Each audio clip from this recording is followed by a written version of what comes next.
یہ ہیلی کاپٹر میدان جنگ کی ضروریات کو مد نظر رکھتے ہوئے بنایا گیا ہے۔ یہ قریبی فضائی مدد، اینٹی ٹینک کارروائیوں اور محدود ایئر ٹو ایئر لڑائی کی صلاحیت رکھنے والے ہیلی کاپٹر ہیں۔ اس کے ریڈار اتنے زبردست ہیں کہ دھند والے اور بارشی موسم میں بھی یہ بہترین رزلٹ دیتے ہیں۔ اس کا انجن تقریباً 1600 ہارس پاور کا ہے اور اس ہیلی کاپٹر کو بلند مقامات جیسے سیاچن یا کراکرم رینج کے لیے بہترین طور پر ڈیزائن کیا گیا ہے۔ اگر اس کی رینج کی بات کریں تو یہ 800 کلومیٹر سے لے کر 120 کلومیٹر کے درمیان ہے۔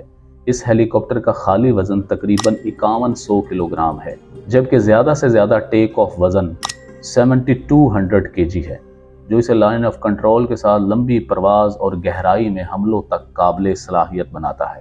اس ہیلی کاپٹر کی خریداری کے بعد پاکستان اور چین کے ایک نئے ڈیفنس ریلیشن کا آغاز ہوا ہے، اور ایکسپرٹس کی رائے کے مطابق آنے والے دنوں میں پاکستان چین سے اور بھی زیادہ لیٹسٹ اور ہیوی ہیلی کاپٹر خریدنے والا ہے۔